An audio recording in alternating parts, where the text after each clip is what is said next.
जिसमें 33 करोड़ कोटि देवी देवता जो है, कोटि देवी देवता सब वास करते हैं। उसी कामधेनु गाय के थनों से जब दूध निकलेगा तो लाल जी की उससे यहाँ पर स्नान करेंगे। देखिए ये प्रतीकात्मक तौर पर रखा गया है, लेकिन हाँ, इस गाय के भीतर जब दूध डाला जाता है वो गाय का ही होता है, इसीलिए गाय के दूध से यहाँ पर स्नान कराया जा रहा है। सोने के सूप से लाल जी निकले हैं और अब स्नान कर रहे हैं।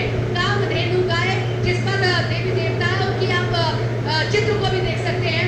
गाय को बड़ा विशेष प्यार करते हैं लाल जी। कहते हैं कि गाय जिस घर में होगी, गाय की जहाँ सेवा होगी, मैं वहाँ खुद को आने से रोकूंगा नहीं। इसीलिए पहला जो स्नान किया है वो गाय के दूध से स्नान किया। कामधेनु गाय का बहुत बड़ा जिक्र है कि कामधेनु गाय जिसमें 33 करोड़ देवी देवता वास करते हैं, उसी गाय के दूध से लाल जी स्नान करते हैं। और ये सबसे खूबसूरत दृश्य होता है। अब इतने प्यारे लाल जी लग रहे हैं, जैसे अगर आप आम बच्चा जब घर में पैदा होता है तो कहा जाता है उसका स्नान कराया जाए, जो दाई होती है वो आती है, नेक दिया जाता है। तो इसी तरीके का पूरा प्रोसेस यहाँ भी होता है, नेक दिया जाता है, फिर उसके बाद लाल जी वहाँ रखे जाएंगे, सबको दर्शन कराया जाएगा, लाल जी का स्नान होगा पंचामृत से।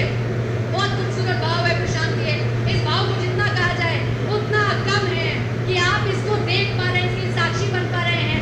आप सोचिए जरा, क्या किसी और भगवान को अपने घर में रहकर आप उसे स्नान करा सकते हैं? क्या उसे अपने हाथ से खिला सकते हैं? क्या उसे लाल कह सकते हैं? लेकिन कृष्ण ने आपको वो मौका दिया है कि मुझसे जो रिश्ता बना सको बना लो।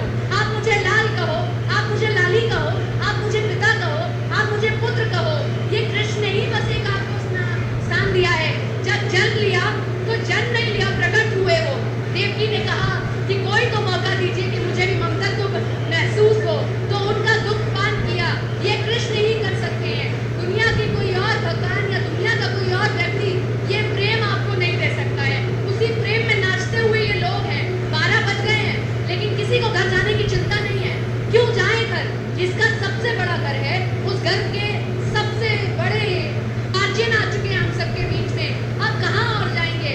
इससे बड़ा घर और किसी का क्या हो सकता है प्रशांत? अब बस क्या बताऊं इस दृश्य के बारे में, आप देखिए और आनंद लीजिए इस दृश्य का। प्रशांत, अद्भुत क्षण है, अद्भुत छटा है।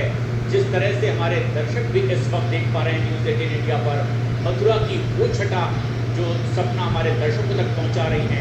कामधेनु गाय के दुग्ध से, उस अमृत दुग्ध से स्नान, और दुग्धाभिषेक हो रहा है, जलाभिषेक हो रहा है, पंचामृत प्रमुख स्थान रखता है, और इन तमाम चीज़ों से स्नान। और ये हर्षोल्लास दिखाता है कि तमाम ब्रजवासियों में किस तरह का उत्साह था, उल्लास था उस क्षण जब द्वापर में वो खड़ी थी।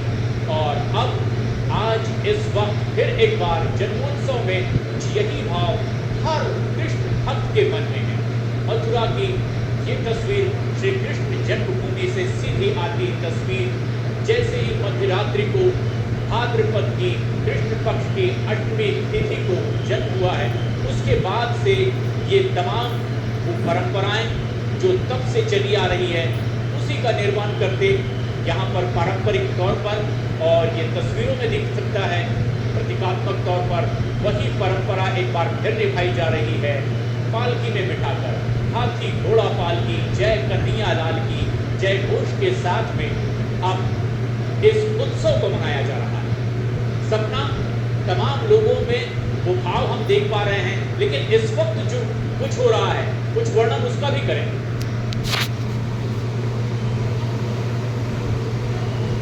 धन्यवाद दोस्तों।